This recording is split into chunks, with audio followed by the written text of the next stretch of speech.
உச்சநீதி போவாங்களே, நல்ல தீர்ப்பு வரும். கடைசியில் ஜனநாயகப்படுத்துரும். அது உங்கள் விருப்பம். டீனேஜ் பசங்களும் சிறுவர்களும் குட்டி சுவராக்கி ஆக்கியது விஜய், வேற எந்த நடிகரும் இல்லை சார். கரூரில் நடந்த ஒரு இன்ஸ்டன்ட் 41 பேர் செத்தாக்க எங்க போய் பைந்தாங்கொழி போய் ஒளிஞ்சாரு இல்லை, பனையூர் போய் ஒளிஞ்சாரு இல்லை.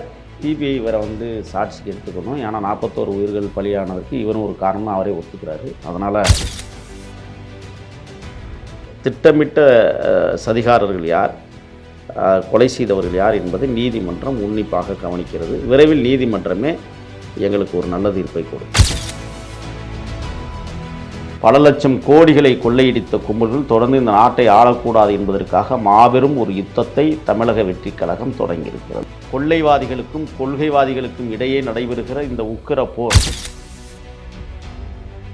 சீமான் அவர்களே உங்களை சீன்ல சார், அப்படி இல்லாத இப்படி இல்லாத நடு ரோட்ல நின்றுனா சீமான் சொன்னார் இல்ல. அவர் யாரு? அவர் யாரு? அவர் 8% மேல வாக்கு சதவீதம் வாங்கி இன்னைக்கு அதுவே எங்களுடைய வாக்கு தான். அதுவே எங்களுடைய வாக்கு தான். திரு செங்கோட்டை அவர்கள் தாவேகாவில் சேர்ந்த பிறகுதான் அந்த கட்சிக்கு ஒரு உருவமே கிடைச்சு சார்.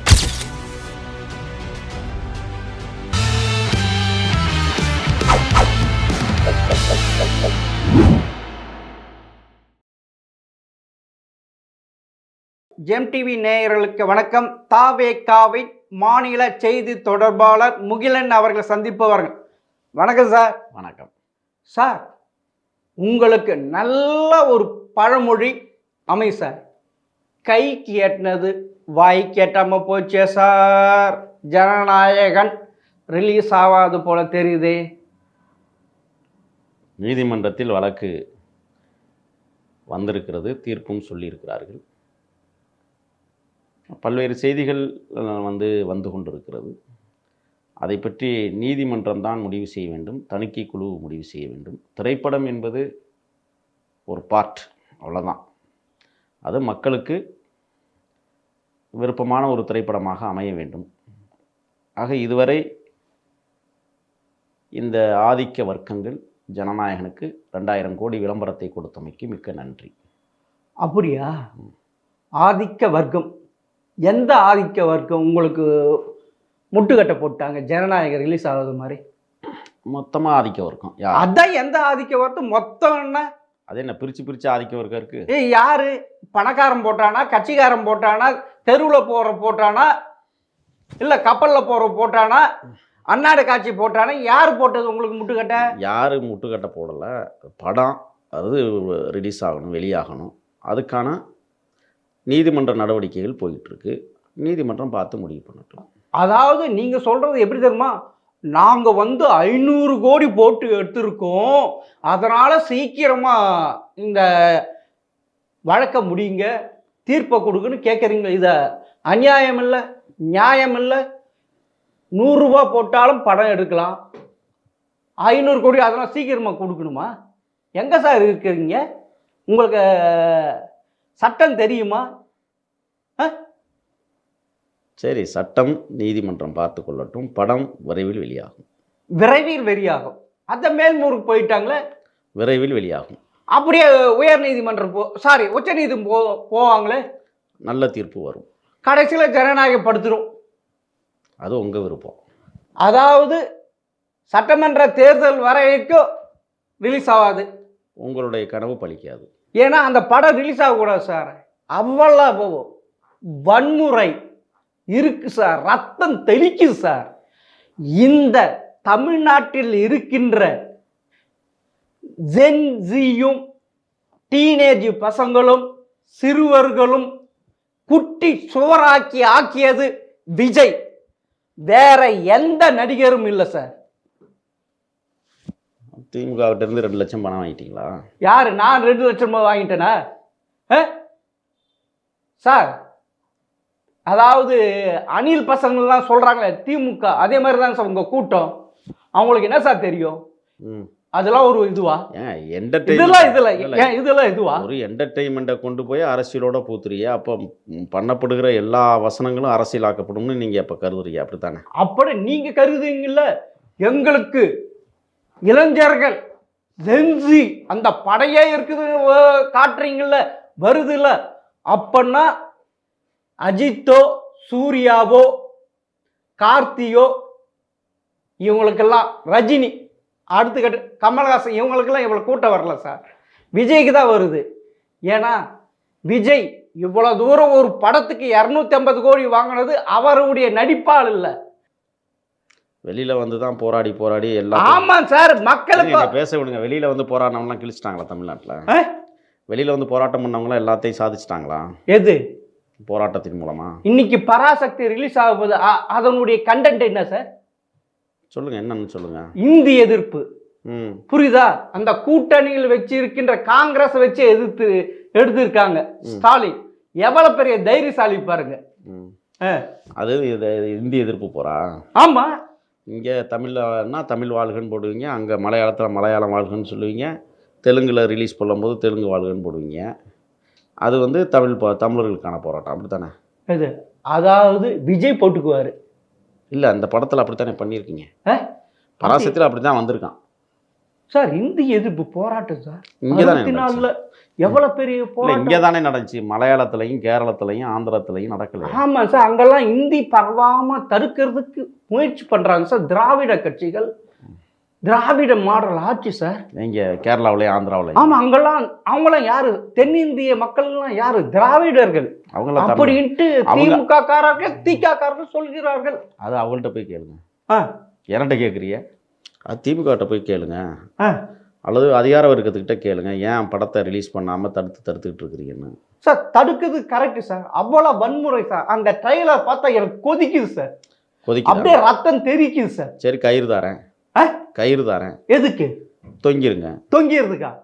அது சார், அது எந்த உயிரும் அப்படி சொல்லக்கூடாது சார். நீங்க தானே இறைவன் இயற்கை கொடுத்த உயிர், நீங்க இயற்கையாக போகணும். இயற்கை கொடுத்ததுக்கு ஏன் ரத்தம் குதிக்குது? அப்படி வன்முறை இருக்கு. இந்த சமுதாயம் கெட்டுப்படுமோ, இந்த இளைஞர்கள் அறியாத பசங்க கெட்டுப்படுவோம்னு பயமா இருக்கு சார். எப்படி உங்களுக்கு கதை தெரியும்? எங்களுக்கெல்லாம் தெரியாது கதை. இல்ல, அந்த ட்ரைலர் பார்த்தா தெரியுது சார். ட்ரைலரை பார்த்து பயந்துக்கிறீங்களா? ஆமா சார்.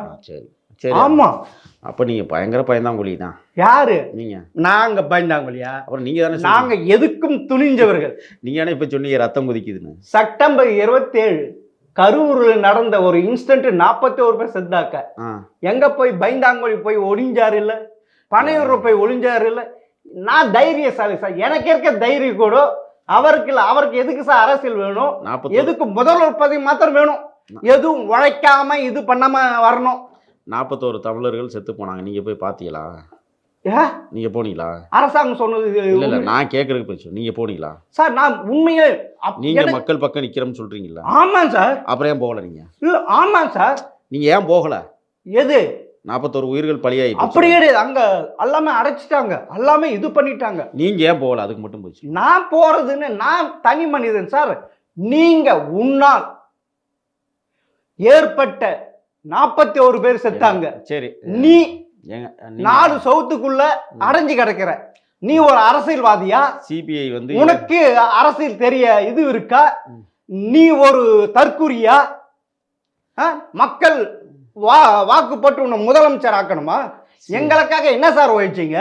சிபிஐ இவரை வந்து சாட்சிக்கு எடுத்துக்கணும். ஏன்னா 41 உயிர்கள் பலியானதற்கு இவரும் ஒரு காரணம் அவரே ஒத்துக்கிறாரு. அதனால இவரை வந்து சிபிஐ விசாரிக்கணும்.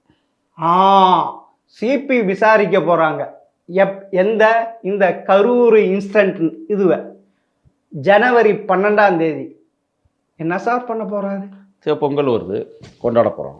பொங்கல் எதுக்கு? தமிழர் விழா வருது, கொண்டாட போறோம். எதுக்கு இவர் சிபிஐ கிட்ட போறாரு? யாரு? அதாவது தாவேகாவின் தலைவர் விஜய். நீங்க ஏதாவது ஒரு கற்பனையிலே வாழ்ந்துட்டு இருக்க. சரி, நீங்க உங்க வாழ்க்கை உங்களுக்கு ஒண்ணுமே தெரியும். மாநில செய்தி தொடர்பாளர் ஜனவரி 12 திரு விஜய் அவர்கள் விசாரணைக்கு வர வேண்டும் என்று வாரண்ட் கொடுத்திருக்காங்க. நீங்க வாங்க சார் அப்படின்ட்டு. இது தெரியவே தெரியாது. எப்படி சார் செய்தி தொடர்பாளர் இருக்கிறீங்க? சட்டம் தன் கடமையை செய்யும். அப்படியா? ம். சட்டம் தன் கடமையை செய்யும். அப்பன்னா கரூர் இன்சிடென்ட்டுக்கு முதல் காரணம் திரு விஜய் தான் அப்படின்னு நீங்க குற்றச்சாட்டு வைக்கிறீங்க. ஆமா சார். சிபிஐ இவரை விசாரிக்கணும். சிபிஐ உங்களை விசாரிக்கணும் சார். கரெக்டான டைம் கரெக்டான போயிருந்தா அந்த 40 உயிர் போயிடுச்சு சார்.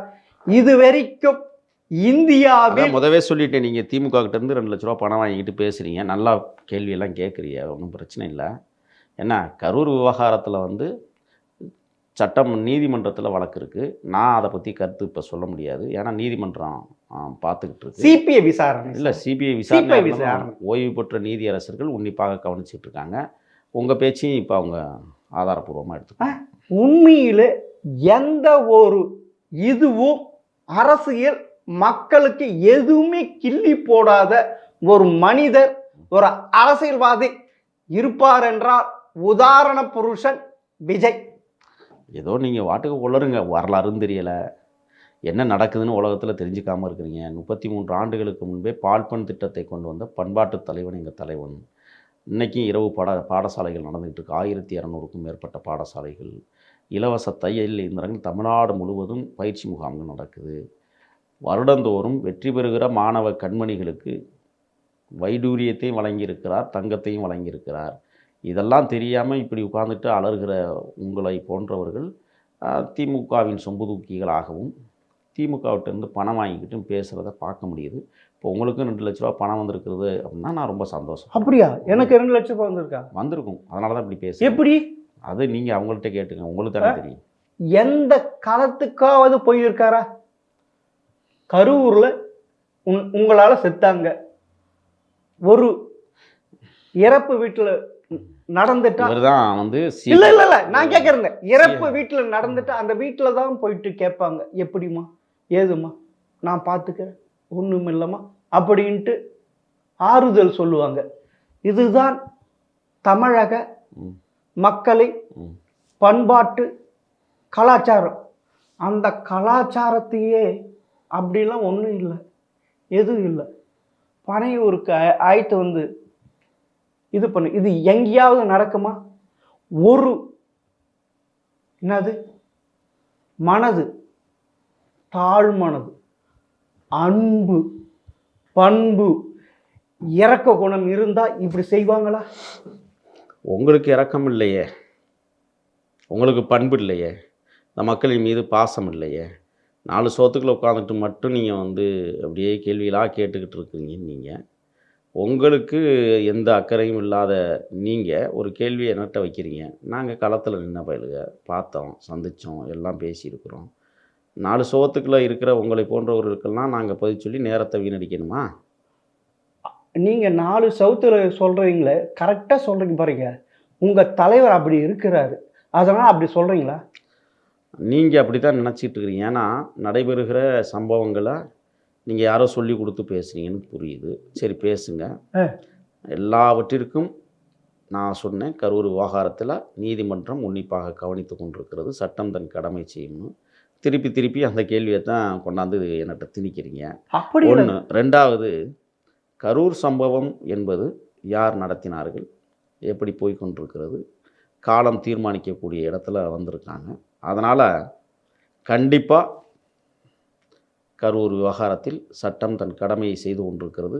எங்களது இயக்கத்தின் தலைவரும் எங்களை வழிநடத்தக்கூடியவருமான மரியாதைக்குரிய விஜய் அவர்கள் எங்களை கண்ணியத்தோடு நடத்தி கொண்டிருக்கிறார். அந்த சம்பவம் விரைவில் நல்லதொரு தீர்ப்பை நாடு எதிர்பார்க்கும். சிபிஐ அவரே சொல்லிவிட்டார், கரூர் இன்சிடென்ட் யாரால் நடந்தது என்று. அதனால் விஜய் அவர்கள் விசாரிக்கும் போது அடுத்தது மாநில செய்தி தொடர்பாளர் தாவேகாவின் முகிலிட்டும் விசாரிக்க வேண்டும். அவர் யாரால் நடந்தது என்று ஆணித்தரமாக பதிவு செய்து உள்ளார். அவருக்கு இது பற்றி தெரிகிறது. அது யார் சார்? உங்களுக்கு தைரியம் இருந்தால் சொல்ல முடியுமா? நீதிமன்றம் பார்த்துக்கிட்டு இருக்கு. அது இல்லை, நீங்க இப்ப சொன்னீங்கல்ல, அது யார் நடந்தது, யார் என்பதை நீதிமன்றம் பார்த்துக்கிட்டு இருக்கு.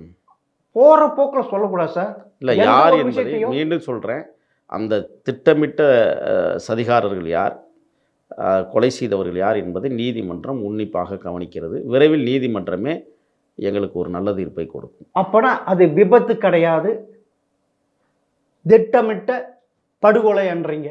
ஆமாம். சிபிஐ இதுவும் கவனத்தில் கொள்ள வேண்டும். அது திட்டமிட்ட சதி. அவர் சொல்லிட்டாரு, அது படுகொலையா, இதுவரைக்கும் மக்களுடைய நெருக்கடியால் எழுந்த விபத்து என்று நினைத்து கொண்டிருக்கும் அவருக்கு எப்படியோ தெரிந்திருக்கிறது. இதுவும் உங்கள் முன் வைக்கிறேன். அப்புறமா எதுக்கு கட்சி ஆரம்பிச்சிருக்க? முதல்வராக வரத்துக்கு தானே. மக்களுக்கு தொண்டு செய்கிற உள்ளம் இருக்கிறது, எண்ணம் இருக்கிறது, செய்து கொண்டிருக்கிறார், செய்வதற்காக வருவார். சரி சார், மலேசியாவுக்கு போயிட்டு வந்தார் ஆடியோ ரிலீஸுக்கு. அப்புறமா வெளிவந்தாரா? தேர்தல் நெருங்குது அப்படின்னா தமிழக மக்கள் என்ன முட்டா ஜனங்களா? உங்களுக்கு எதுவுமே செய்யாம உங்களுக்கு ஓட்டு போட்டு உங்களை உட்கார வச்சிருவாங்களா முதல்வரா? ஒரு அரசியல்வாதி என்றால் 24 மணி நேரம் இருக்க வேண்டும், மக்களுக்கு உழைக்க வேண்டும். என்ன சார் உழைச்சாரு? கேள்வி கேட்கிற நீங்களும் எந்த உழைப்பையும் செலுத்தாமல் தமிழ்நாட்டில் நீங்களும் நடமாடுகிறீர்கள். நான் கேட்குவது உங்கள் தலைவர். இப்பொழுது அரசு ஊழியர்கள் போராட்டம், தூய்மை பணியாளர்கள் போராட்டம், ஆசிரியர்கள் போராட்டம், எங்கும் போராட்டம் போராட்டம் போராட்டம்.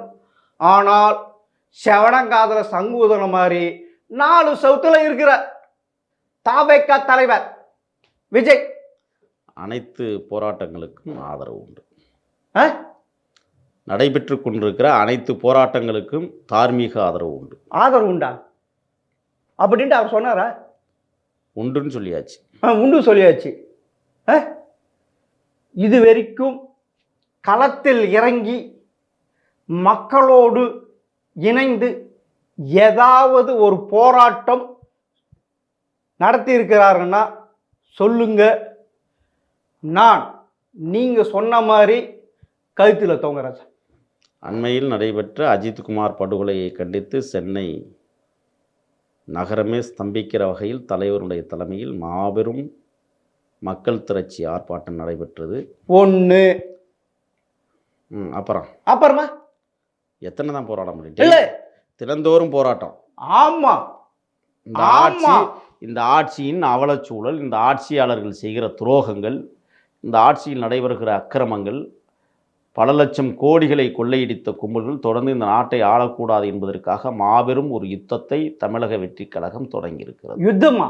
ஆமா. எங்க? 2026 கொள்ளைவாதிகளுக்கும் கொள்கைவாதிகளுக்கும் இடையே நடைபெறுகிற இந்த உக்கிர போர், கொள்ளை கும்பலை இந்த தேசத்தை விட்டு அடியோடு அழிக்கப்பட வேண்டும் என்பதுதான் எங்களை போன்ற கொள்கைவாதிகள் சார்ந்த தமிழக வெற்றி கழகம் ஒரு தன்னிகரற்ற ஒரு போரை தொடங்கியிருக்கிறது. எதிரிகள் விடுகிற துப்பாக்கி தோட்டாக்கள் மட்டுமல்ல, அம்புகள் கூட எங்கள் மீது விழுமையானால் முதல் கள படை வீரனாக தலைவர் அவர்கள் என்னை முன்னிறுத்தி களமாட புறப்பட வைத்திருக்கிறார். உங்களை மடி மீது மஞ்சளை கட்டி கொண்டு எதிரிகள் விடுகிற அம்புகள் என் மீது பாய்ந்து ரத்தம் சுட்டி மண் சிவப்பாக மாறினாலும் மஞ்சளை தடவிக்கொண்டு மீண்டும் அந்த பேராயுத யுத்தத்தை தொடங்குவோம், முடிப்போம், அக்கிரமக்காரர்களை அடியோடு ஒழிப்போம் என்பதுதான் எங்களுக்கு இறுதி போர். இப்பொழுது நடைபெறுகிற போர் உக்கிர போர் தொடங்கி இருக்கிறது. இந்த நேரத்தில் உங்கள்கிட்ட உட்காந்து பேசிக்கிட்டு இருக்கிறேன். உக்கிர போர் தொடங்கி இருக்கிறது. நீங்க வெளிவருகிறார்கள். உங்க தலைவர் 4 சவுத்துல ஏசியில எப்படி இருக்காருன்னு தெரியல. உங்களுக்கு இவ்வளவு வயிற்ற கரைக்குது இல்லை? வயிற்று வெளியா இருக்கு உங்களுக்கு. ஆமா சார். போராட்டம் போராட்டம் போராட்டம், தமிழகமே போராட்டம் கொந்தளிக்கணும். நீங்க சொல்றது இந்த திமுக திராவிட மாடாட்சி ஊழல்கள் பெரும் அக்கறுமெல்லாம் நடக்குதுன்னு சொல்றீங்கல்ல, அது மக்கள் கிட்ட போய் சேர்க்கணும். இல்ல நீங்க 4 சவுத்துக்குள்ள உட்கார்ந்துக்கிட்டு உங்களை விட்டு பேச சொல்றாரு, அவர் பேச மாட்டாரா? நான் பேசுவதே தலைவர் பேசுவதற்கு. ஓ அப்படியா? எங்களை தலைவர் தான் அனுப்பியிருக்கிறார். நீங்க இருக்கல, நாங்க எப்படி நம்புறது?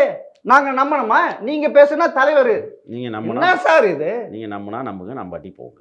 அஹ், யார் இப்போ உங்களை வந்து உட்கார வச்சுக்கிட்டு நம்புங்க நம்புங்க நாங்களா சொல்ல நானும் ஒரு தமிழன். நீங்கள் எங்களுக்காக எது செஞ்சீர்கள்? நான் உனக்கு எதுக்கு ஏன் ஓட்டு போடணும்? நீ எதுக்கும் எதுவும் செய்யாம, எந்த ஒரு போராட்டம் நடத்தாம, எதுவும் இல்லாம ஏசி ரூம்ல உட்கார்ந்துக்கிட்டு நீ வந்து எங்களை ஆளா நினைக்கிறியா? நாங்களே நம்ம முட்டாளா? இல்ல போராட்டம் ஏன் நடக்குது? அஹ், ஏன் நடக்குது? நீங்க தானே சொல்றீங்க. யாரை எதிர்த்து நடக்குது? நீங்க தானே சொல்றீங்க. நான் கேக்குற போய் சொல்லுங்க. போராட்டம் யாரை நீங்க தானே சொல்றீங்க. இல்ல, இவ்வளவு போராட்டம் யாரை எதிர்த்து தீய நடக்குது? கட்சி, தீய கட்சி அப்படின்ட்டு சொல்றாருல, நீங்க தானே தூய்மை கட்சின்றீங்க. ஆமா ஆனா உங்ககிட்ட வந்து சேர்ந்தவர்களாம் தூய்மையாளர்களா? ஆமா அஹ்? ஆமா. அதாவது எப்படி தெரியுமா இருக்கு? பிற கட்சிகள் பாஜகவில் வந்தால் வாஷிங் மிஷின்ல போட்டு துவைச்சி எடுத்த மாதிரி நீங்க கொள்ளையடிச்சு வந்தாலும் தாவேக்காவை சேர்ந்து வந்து தூய்மைவாதிகள் ஆயிடுவாங்களா? யார் அப்படி வந்தா? அஹ்? யார் அப்படி வந்தா? சொல்றாங்க இல்ல யார் ஊழல்வாதிகள். நான் ஊழல் இல்லாத இல்ல, கட்சி. யார் வந்தான்னு சொல்லுங்க. உங்களுக்கு தெரியாது? எனக்கு தெரியாது. ஒண்ணுமே தெரியாது. ஒண்ணுமே தெரியாது. அப்ப யாருன்னு சொல்லுங்க. அஹ்? யாருன்னு சொல்லுங்க, தெரிஞ்சுக்கிறேன். திரு செங்கோட்டையன் அவர்கள் ம். அஹ், என்ன நீதிமன்றத்தால் தண்டிக்கப்பட்டு குற்றவாளி கூண்டில் நிறுத்தி சிறைச்சாலை போய் அனுபவிச்சுட்டு வெளியில வந்திருக்கிறாரா? ஆனா அவர் தண்டனை பெற்றாரு இல்லையா? எங்க பெற்று? ஜெயில போனாரு இல்லையா? எங்க? 2012 எதுக்கு இது? அவர் ஜெயலலிதா அவர் அமைச்சர் பதவியிலிருந்து எதுக்கு நீக்கினாங்க? அது அம்மையார்ட்ட போய் கேளுங்க. அஹ்? அம்மையார்கிட்ட கேளுங்க. உங்களுக்கு ஒண்ணும் தெரியாது. எதுக்கு நிக்கிறான்னு அவங்களுக்கு தானே தெரியும். அஹ்? அது எதுக்கு? ஊருக்கே தெரியுமே இல்ல? ஏன் சொல்லுங்க, எதுக்காக? அது சொல்லக்கூடாது. ஏன் சொல்லக்கூடாது? ஐயா, அசிங்கமானது. என்ன அசிங்கம்? அது அசிங்கமா, அதெல்லாம் சொல்லக்கூடாது. அது சொல்லக்கூடாதுன்னு எப்படி அது அசிங்கமா தெரியும்? அஹ்? சொன்னா தானே அசிங்கம் என்னங்கிறது தெரியும். அப்பதான் விஜய் அவர்கள் அசிங்கமா இருந்தாதான் இந்த அசிங்கம் படிச்சவங்களும் சேர்ப்பாங்க. நீங்க ரொம்ப பேசுறீங்கன்னு நான் நினைக்கிறேன். அஹ்? ரொம்ப பேசுறீங்க. ரொம்ப ரொம்ப பேசுறீங்க. ஆமா. நான் உண்மைதான் பேசுறேன். அவதூறுகளை பரப்பாதீங்க. அஹ், ஒரு தலைவர், தமிழகத்தினுடைய பொற்கால ஆட்சியை தருகிற எதிர்காலத்தின் முதலமைச்சர், அதுக்கு ஒரு வரையறை இருக்குது. நீங்கள் வந்து உங்களுடைய பேச்சு என்பது நாகரிகமற்ற முறையில் தான் தோன்றித்தனமாக எதையோ பேச வேண்டும் என்பதற்காக பேசுவது என்பது அபத்தமானது. உங்களையும் சரி செய்ய வேண்டிய இடத்துல தமிழக வெற்றி கழகம் தான் இருக்குது. அப்படியா? ஆமாம், சரி செஞ்சிடுவீங்களா? நிச்சயமாக செஞ்சிடும். திராவிட மாடல் ஆட்சியில் வீட்டுக்கு அனுப்பிச்சிடுவீங்களா? எங்களுக்கு வேலையே அது. உங்களால முடியுமா? எங்களுக்கு வேலையே அதுதானே. அஹ்? எங்களுடைய வேலையே அதுதான்.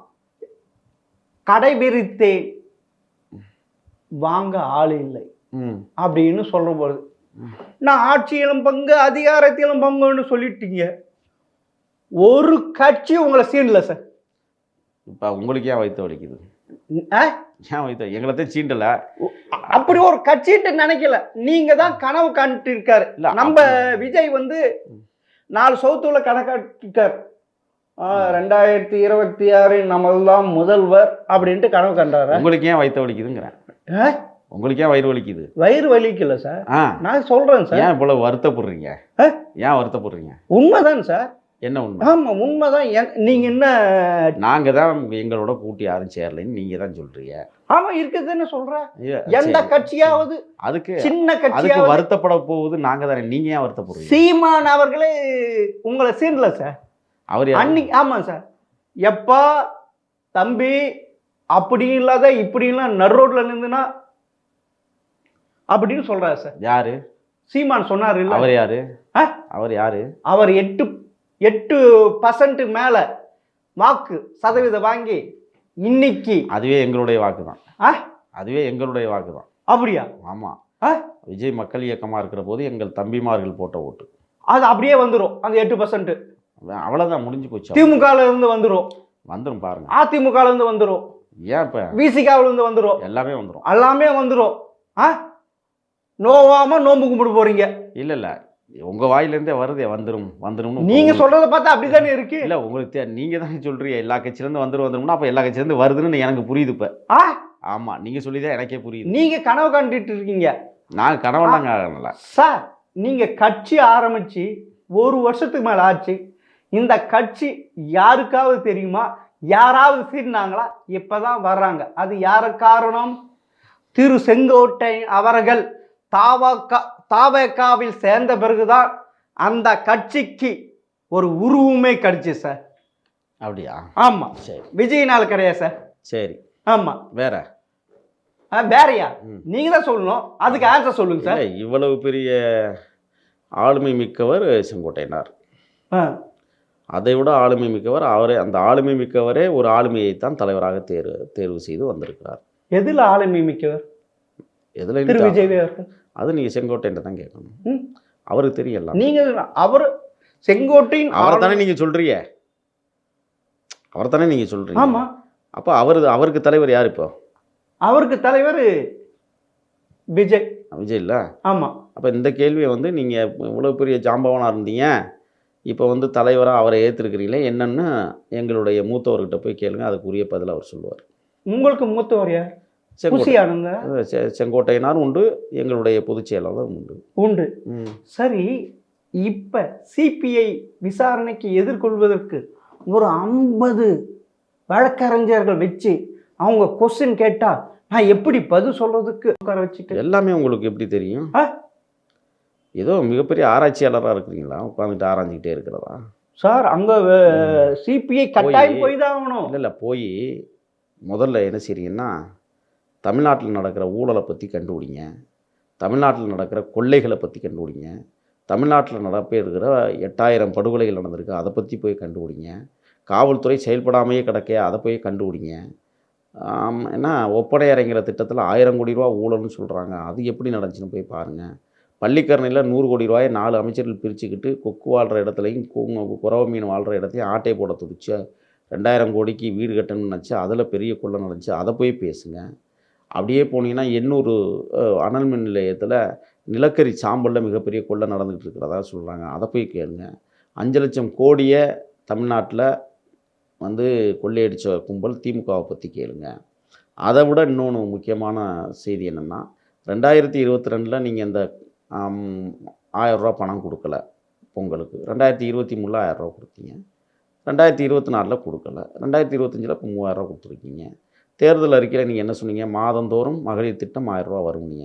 2.5 வருஷம் கழிச்சு தான் அதையும் கொடுத்தீங்க. இப்போ 2.5 வருஷத்துக்கு 30,000 ரூபா பணம், இன்னும் 30,000 ரூபா எங்கே? 30,000த்தில் அந்த 5,000 கழிங்க பொங்கலுக்கு பொங்கல் கொடுக்குறதுல, மீதம் 25,000 ரூபா கடனாளி அரசாகத்தானே தமிழ்நாடு இருக்குது. மக்கள்கிட்ட ஒவ்வொரு குடும்பத்துக்கும் ஒவ்வொருத்தருக்கும் நீ 25,000 பணம் கொடுக்கணும். மோசமான ஆட்சியை நடத்திக்கிட்டு இருக்கிற திமுக பற்றி நீங்கள் போய் கேள்வி கேட்குறீங்களா? இதெல்லாம் கேட்பதற்கு உங்களுக்கு திராணியும் இல்லை, தெம்பும் இல்லை. இங்கே வந்து உட்கார்ந்துக்கிட்டு நீங்கள் எங்கள் தலைவரை வந்து சும்மா தேவையில்லாமல் வம்புக்கு இழுத்து ஏதாவது பேசுறது. நீங்கள் இவ்வளோ குற்றச்சாட்டுகளை சொன்னீங்கல்ல, அதை மக்கள் எடுத்து கொண்டு போயிருக்கணும்ல, அது எப்படி கொண்டு போகணும்? பொதுக்கூட்டம் போட்டு போராட்டம் நடத்தி அதெல்லாம் மக்கள்கிட்ட கொண்டு போகணும்ல. எப்படி நீங்க அப்படி பழகிட்டிய? போராட்டத்தின் வாயிலாகத்தான் கொண்டு போகணும், தொலைக்காட்சியில் சந்திக்கணும், இப்படி பழகிட்டிய. நாங்கள் அப்படிலாம் கிடையாது. நீங்க சமூக வலைத்தளம் வச்சுட்டு கதை முடிச்சிடலான்ட்டு பார்க்குறீங்களா? என்ன நீங்கள் இப்போ கதை முடிய போறீங்க? நீங்கள் கதை முடிய போறீங்க இப்போ, அதனால கம்முன்னு இருங்க, கொடுத்து வாங்கி கட்டிக்காதீங்க. அப்படியா? ஆமா. என் கதை முடிய போறீங்களா? ஆமா. நீங்க உங்க கட்சி பர்டிகுலராக நீங்கள் தனி மனித தாக்குதலை தொடர்வீர்களேயானால் நீங்கள்லாம் தாங்க மாட்டீங்க. அப்படியா? ஆமாம். நான் அவர் செய்கிற இதுதான் உங்ககிட்ட முன்வைக்கிற மாநில செய்தி தொடர்பாளர்கிட்ட முன்வைக்கிற இப்படி ஒரு அரசியல் இல்ல, இப்படி ஒரு அரசியல் தலைவர் பார்த்தது இல்லை. மக்கள் பிரச்சனைக்காக எதுவும் செய்யவில்லை, நோவாம நோம்பு கும்பிட்டு முதல்வர் ஆகிறார் அப்படின்ட்டு சொல்றாங்க. அதுதான் இப்படி ஒரு தலைவர் வேணுமா எங்களுக்கு? யார் சொல்றது? நாங்க சொல்றோம். நீங்க என்ன போராட்டம் நடத்தீங்க, எது செஞ்சீங்க? போராட்டம் தான் ஒவ்வொரு நாள் நடக்கணுமே, மணிக்கு போராட்டம் நடக்கணும். நீங்க இவ்வளவு குற்றச்சாட்டு ஊழல் நடந்தது, திராவிட மாடல் ஆட்சி, ஸ்டாலின் ஆட்சி சொன்னீங்கல்ல, எல்லா மக்களுக்கு தெரியுமா? அதை எப்படி கொண்டு போகணும் நீங்க தெரியணும் இல்ல? நீங்க முதல்வர் வரணும்னு ஆசைப்படுறீங்கல்ல, எந்த இதுவும் எடுத்து உடனே முதல்வர் நம்ம தமிழக மக்கள் நம்மளை பார்த்து போட்டுருவாங்க, நம்ம உருவத்தை பார்த்து போட்டுருவாங்கன்ட்டு அந்த இதில் நினச்சிட்டு இருக்கீங்களா? நீங்கள் உழைக்கணும் சார், உழைக்காம எந்த ஒரு பலனும் வராது சார். இதுதான் உலக நீதி. அப்படியா? உழைச்சவன்லாம் சுரண்டி கொடுத்துட்டான், நாங்கள் சட்டத்தின்பால் நின்று போராட போகிறோம், வேற என்ன? சரி, நீங்கள் 2026 திரு விஜய் அவர்கள்தான் முதல்வராக வருவார் என்று உறுதியாக சொல்கிறீங்க. பொறுத்திருந்து பார்ப்போம். இன்னும் 100 நாட்கள் தான். மிக்க நன்றி சார். நன்றி.